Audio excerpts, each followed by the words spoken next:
Hi there. Hello. Welcome to today's live broadcast, How to Beat Holiday Loneliness. And so I was excited about making this video today because I spent many years alone during the holidays, sitting on my couch while my daughter was out with her father and his girlfriend, and they were doing things that we had done. And so I really can relate to how it feels to be longing to have a relationship and being single, and then reflecting on times when you've been in a relationship. It's an easy trap, and I will say it's a trap to fall into thinking about the past, especially when you have memories about a family, if you were married and then you got divorced like me, or maybe you lost a loved one, whatever the case is. And it is a hard time. I'm not going to try to pretend that it's not. So it's a hard time, maybe the hardest time of the year, especially on Christmas Day and New Year's Day. So I'm not trying to lighten that, but I want to give you some support and a different perspective so that when that day comes, you can be more prepared. And instead of, sitting there without any plans, you will have planned for that day so that you don't fall into those traps about thinking about the past. Because here's what happens. When you think about the past, your energy follows. So if you're thinking about what was or what should be, you're taking yourself out of the moment, and your energy follows that path, and it takes you further and further down what we call the rabbit hole, right? You don't want to go down that rabbit hole, because what can happen in the rabbit hole is excessive drinking, excessive eating, any kind of medicating, whether it's food, alcohol, sleep, binging on TV. There's a consequence to that. And I know for firsthand, because I've done it, that the next day you don't feel so good, and then you feel worse about your situation than you did the day before. So if you can just plan on making some plans for yourself. So there's so many things that you can make plans to do. You can plan on volunteering someplace if that's your jam and you like to volunteer. You can join a group now and get involved in some kind of activity that's holiday related. Maybe they're making food for the homeless shelters. Maybe they're putting together packages to send overseas to our military. Whatever that is for you, look around and see if you can get involved in doing something that makes you feel like you're giving back. Will fill your cup up. It really will. And there's so many meetup groups too that you can get involved in, that I definitely took advantage of the meetup groups when I first moved to San Diego. I didn't know anybody. It's a little awkward. Yes, of course, you have to step out of your comfort zone, but this is all to ensure that you don't slip into a depression, because it's harder to get out of a depression once you get in it, because your mind takes over and you start to lose your perspective of what's possible for you right around the corner in the new year, right? We have a new year. And so get busy in creating a plan for yourself. And here's one thing that I think is a great idea. We have such amazing technology now, don't we? I mean, there's so much amazing technology.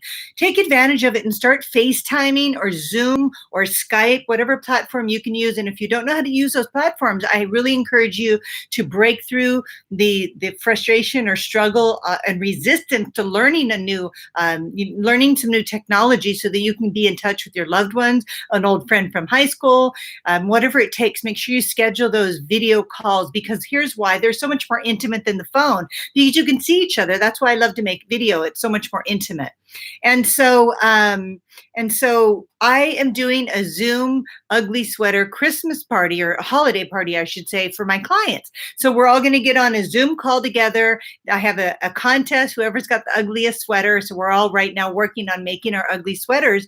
And you don't have to travel to do it. It's a lot of fun. You could spend a couple hours on that call together with your people, and not really have to, put together having people at your house or providing food or anything like that. So the ugly sweater holiday parties, or something just like a holiday Zoom, Skype, or FaceTime, is really fun. I really recommend you do that. And welcome, ladies on Facebook, and welcome, ladies on YouTube. Good to have you here. And so what else do I want to tell you? So I would love to take some questions today. Love to give you some coaching. Now, I want to remind you that the new year is right around the corner, and also all this new possibility. Right? It's the busiest time online worldwide. The first 6 weeks of the year, and so if you are online dating, I really encourage you. You can use this time, maybe on Christmas Day, to create a photo shoot for yourself. I just recently did a photo shoot, and I actually put it together myself. And what I did was I contacted somebody on Thumbtack. It's a resource where there's a lot of entrepreneurs that have like photographers, hairdressers, etc., all kinds of people that are entrepreneurs that are looking to get work. And so I found a photographer there, and I found a makeup artist, hair, and I hired them all, and they came and did a photo shoot that I created to put the outfit together. So this could be a fun project for you. You could start now, and you could really plan it out. Get yourself a selfie stick if you're going to do it by yourself, a tripod, and you can actually take some really beautiful pictures of yourself, and you can get ready to launch an all new profile in January. And that's what I really recommend that you do, is to really come out with some great new photos, a new look, maybe a couple little trendy looks. And what I did to help me with that, because I'm not a model and I don't have a background in any of this, but I'm very creative. And I took a magazine and I ripped out all the pictures of the women in the poses that I really was drawn to. And I had them all laid out on my dining room table. And I was able to look at them and kind of memorize how I was going to position myself in each pose and coordinated with the right outfit. And then I showed those to the photographer, and it really helped him, because then he was like, great, we'll recreate these in the areas that we were shooting. So again, the holidays are going to be over. It's going to pass. If loneliness is something that you really struggle with, just remember that this too will pass, and there's a bright, shiny new year coming up with so much possibility. So make sure you keep that in mind when you're going into the, deeper into Christmas coming up, and New Year's. And so what else do I want to tell you? Oh, ladies, I have a holiday gift for you. It's my ebook.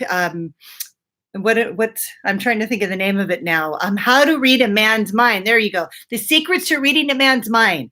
And I just put together this ebook for you because I know that right now you need to keep your mind busy on what you want. So you're focusing on the things you want, not on the things you don't want. And in the ebook, I talk about what to do when men pull away, because during the holidays, it's kind of a time when, if you're getting involved with somebody you're just dating, men will tend to back up, and you might too, because putting families together when you first start meeting is not really a good idea. If you don't know each other too well, there could be a lot of family dynamics that could erupt, and maybe I just want to not say spoil, but maybe just cast a shadow over somebody you're just starting to see. So people tend to back up a little bit during the holidays if they don't know you too well.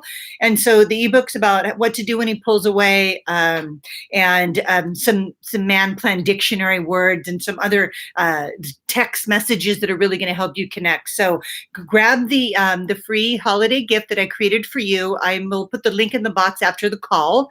And let's take some questions, ladies. Does anybody have any wonderful suggestions about how to beat holiday loneliness? Again, I really encourage you to reach out to your friends, to your family, become intimate. Let them know that you're going to be alone, and invite yourself over to their house. Ask them if they have room for one more. And if not, invite somebody over to your house. I remember spending Christmas, the last Christmas I spent alone. My kids came over for a little while, then they left, and the rest of the day I was by myself.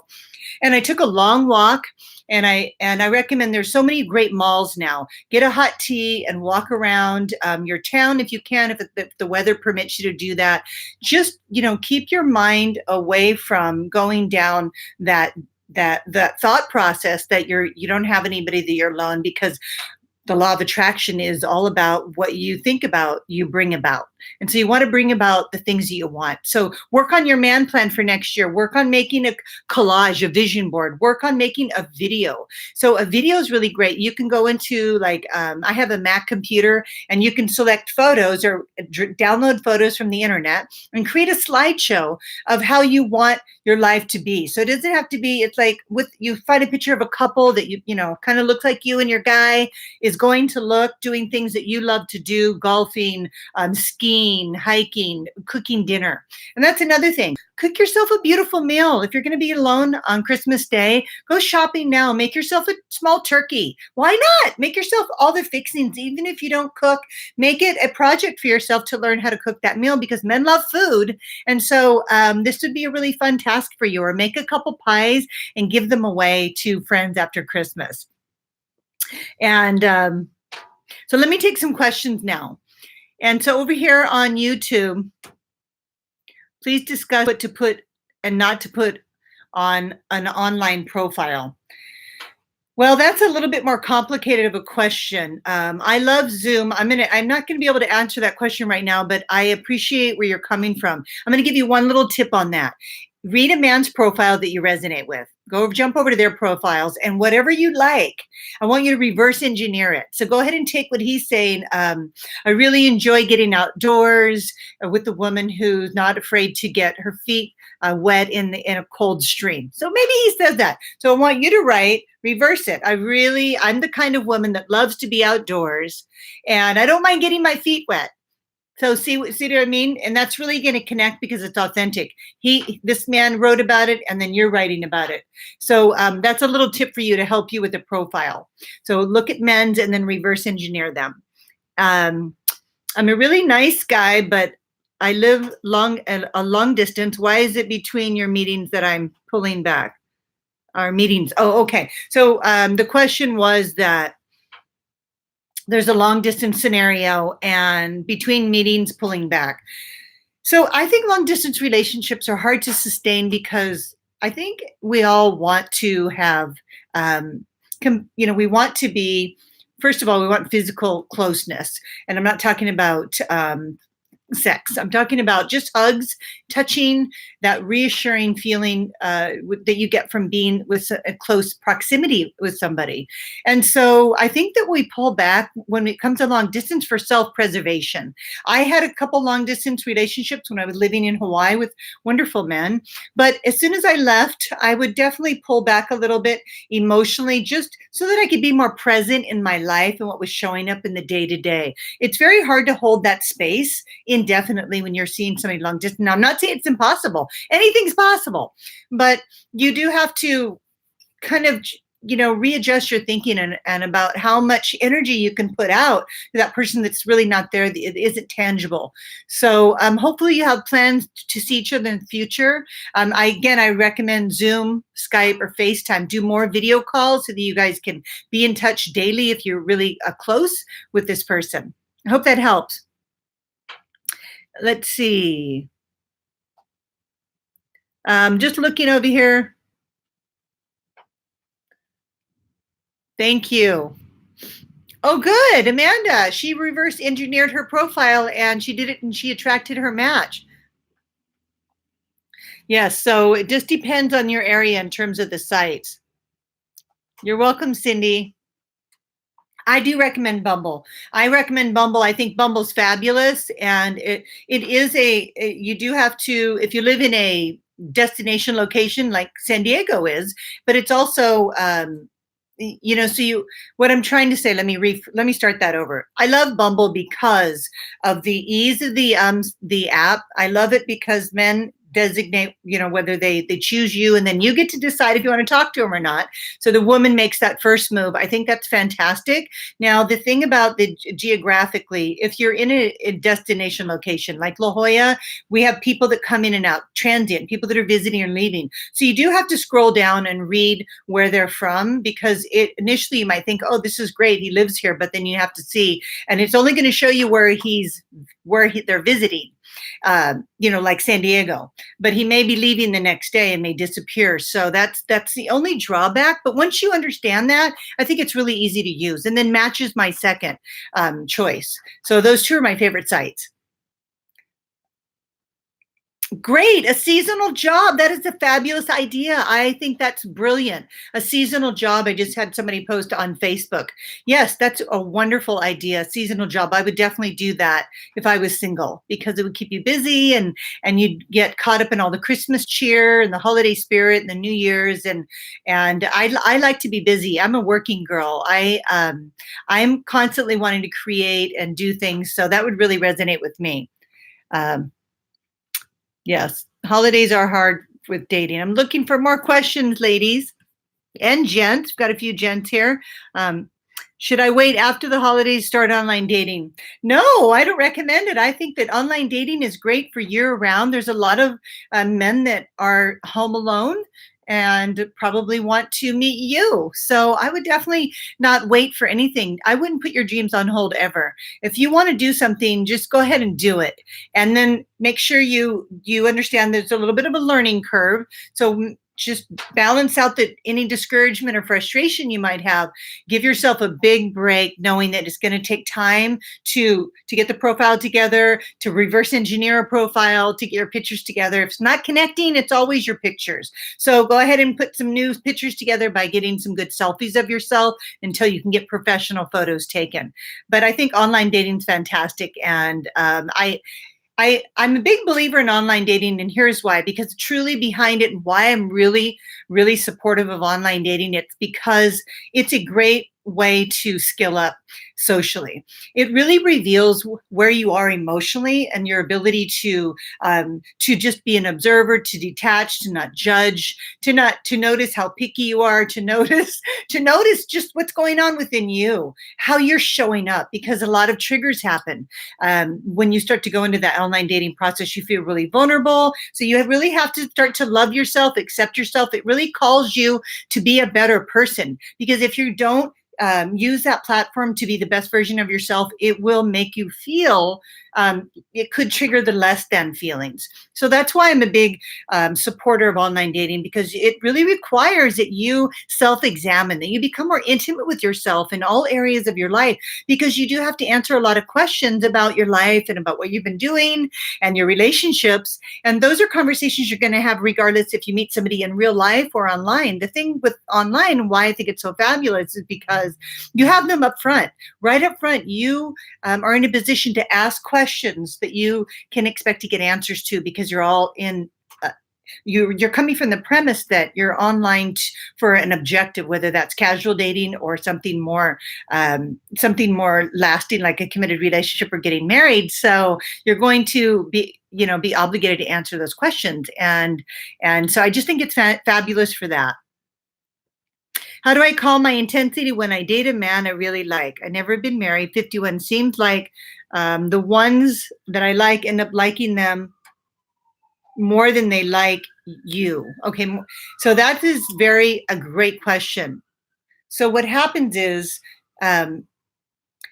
I think it's what I like to, just to simplify the answer, what she's asking is, how does she calm her nerves and the intensity that she feels when she really likes a man? She's never been married. So that would be easy to jump into a storyline. And storylines are when our minds start to futurize. We start to see ourselves with that person. And that there's nothing wrong with that, but we have to be careful that we don't start to plan our future until we're on the same page with that person. And especially when we are really longing for a relationship, it's really easy to fall into that trap of futurizing. So when you futurize and you start to imagine yourself with this man and what that's going to look like long term, it takes you out of what's actually happening in the moment, and you can start to miss cues and miss signals that maybe he's not there yet, and then you get ahead of him, and then that causes the man to pull back. So if you can just stay in the now and trust that it will unfold organically, it really will. Relationships unfold organically, especially when there's a connection. It's only when we start to get in that masculine energy, when we're starting to try to control an outcome, to make him like us, to do things, maybe we start overgiving, that we start to change the trajectory of an organic unfolding, which takes a little time, to when we want some kind of outcome, and that pushes men away because we get in our masculine energy trying to create something. And the biggest value of letting things unfold organically is that you get to see who this man really is. Because if you're staying in the observer position, you actually can see what's unfolding. You can see how he's responding to you, and you're responding to him. When you start to futurize and get into your storylines, you miss out on all that information that's being dropped in increments. It's incrementally being revealed to you. So you have to just, I guess, slow your roll and be patient and trust that it will unfold, or it won't. And you actually need to know if it's not going to unfold in a way that leads to something more lasting sooner than later, before you attach so you don't get hurt. I hope that helps. One last question. Hi, Ladina. I met a guy who seemed interested and has canceled twice. His excuse was his son was home from college and he wanted to get his son to help him rake the leaves before it rained. So, but if he seemed interested and he canceled twice, I would recommend just moving on. Because if he canceled twice, once is, men, we all have to reschedule sometimes. So I think one time's no problem. Hall pass. A second time, next, because you don't want to waste your time. So he's not making it a priority. The leaves are more of a priority. No judgment. Okay, good to know, right? He just revealed who he is before wasting a lot of your precious time. So that's actually a good thing. I know it doesn't really feel good, but it's like, just move on to the next man, because I know that there's plenty.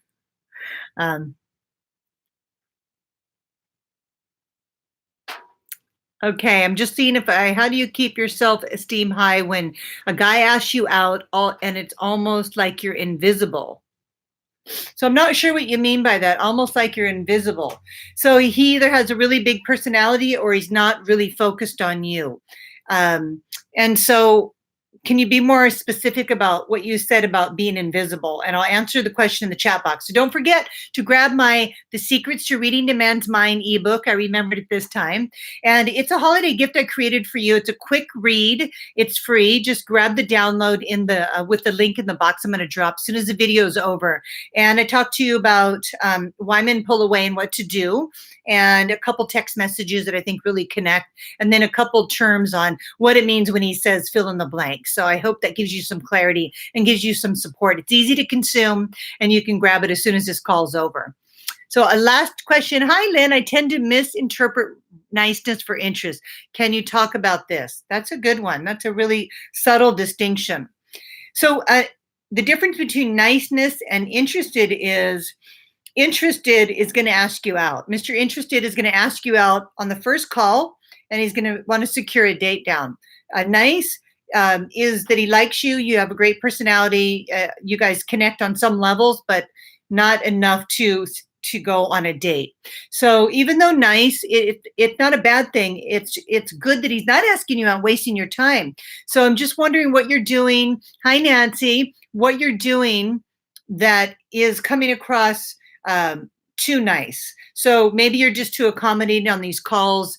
And what I would say is that you need to crank up the fun, flirty, playful banter. So teasing a guy, and I mean just like giving him a hard time, ribbing him a little, like, oh, I bet you say that to all the girls, or how many calls have you had tonight? And just playful, lighthearted, not really sarcastic, but maybe a little bit, just being playful. I think that adds a little punch to conversations, and staying out of like providing information and just being too nice. I mean, who cares if he doesn't approve of you? I think why we're too nice is because we're worried about how a man views us. We're worried that he won't like us if we say like, oh, I bet you say that to all the girls or whatever, if we give him a hard time. Well, guess what? Too bad if he doesn't like you, because there's another guy that will. But what he is not connecting is this being too nice, this idea that everybody's going to like you. Not everybody likes me, believe me. I get all kinds of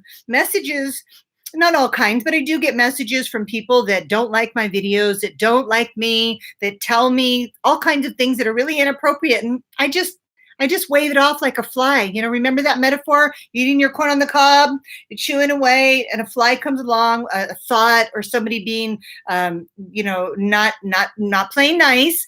Just wave it off. I don't want to turn my attention to that. And so don't worry about risking being marginally, like being trying to be too nice. You don't have to be that way. Be yourself. And you're probably not always like that, right? And so don't be afraid to throw some gutter balls by stepping out of your comfort zone and being a little more frisky and fun and flirty when you're talking to men on the phone, because that's what connects. That's what's fun. Puts a smile on your face and it makes you want to meet that person. So take a couple risks. You have nothing to lose and everything to gain. And so I hope this video helped. I'm just sending you all a lot of love. I'll be here next week, same time, and we'll connect a little more then. Drop a topic in the box if you'd like me to talk about something specific. That would be fantastic. That makes my job a whole lot easier. So just know I'm sending you all so much love. Hi, Nancy. Talk to you later. Bye.